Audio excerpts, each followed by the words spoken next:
Let's open our Bibles to 1 Timothy chapter 6. As you're turning there, last night we were over at Albertsons, and I noticed as we walked out the door, there's a great big sign, and it says, "Get your flu shot here." And right across the street at Walgreens, there's another big sign that says, "No, get your flu shot here." I thought it was curious that they're advertising those flu shots, especially if you read the news very much.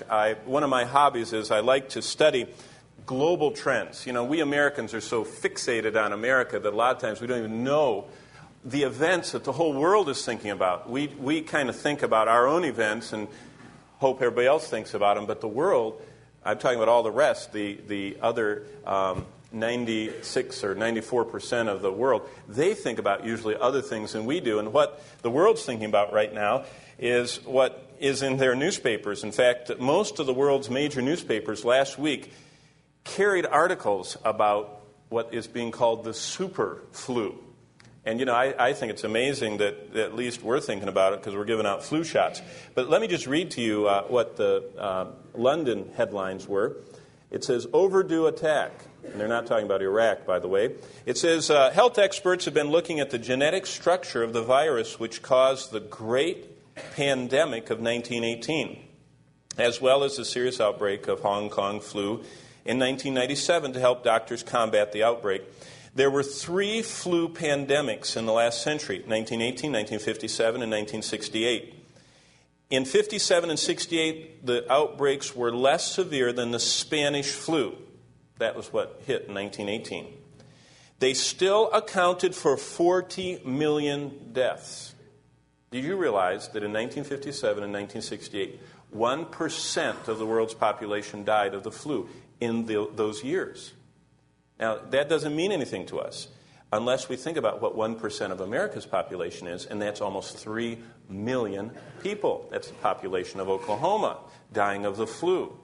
That's what the world's thinking about right now, because what they've seen is, listen to the rest of the headlines in London, researchers suggest that approximately a 30-year cycle hits between these pandemics. Epidemic is a localized problem. Pandemic is a global problem, is what they call. Which means, and this is the end of the article, which, by the way, was on November 2nd in the London Times, it says, "We are well overdue for another hit of the 1918 flu because it showed up on 30-year cycles." Well, we need to listen because we have had our own run-in with flu.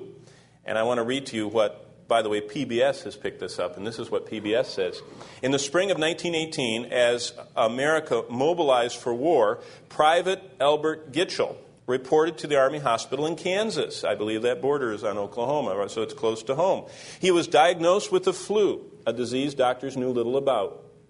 That was the spring of 1918. Before Christmas of 1918, America had been ravaged by that flu that Private Albert Gitchell had, and it killed 675,000 people. More than World War I, Spanish-American War, World War II, Vietnamese War, and all the others put together in this century died of the flu." So that's why the whole world is thinking about the flu these days. Well, there's a super influenza coming that tragically will strike many people's physical bodies. They don't know if it's this year. What happens is, if you study this, the poultry farms of China, where they raise mass amounts of poultry, Peking duck, and also a lot of pork. Remember sweet and sour pork? Those are near each other, and the poultry droppings go in the water. The pigs eat it. Pigs are genetically close to us, so when they get a flu, it mutates into a human flu, an avian virus from and you can just read this, it's very gross, but it's happening, and it's happening. So there's going to be this, it might be in the next few years, where 1% of the world will die again of the flu. And that's going to be tragic, but as we all know, there's something far worse than a sick and dying body. A sick and dying soul. And the problem is that most of us haven't even noticed that an even worse epidemic's already struck Tulsa.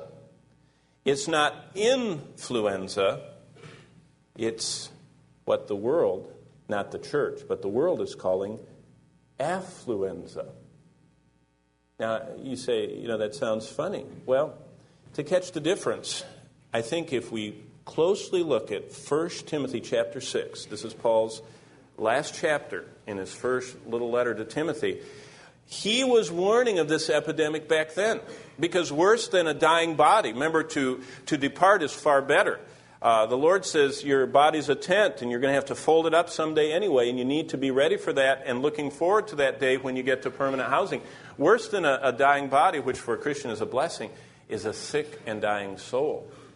And the symptoms of a sick and dying soul are all about us. And what's a problem is that many believers have these symptoms that Paul's talking about.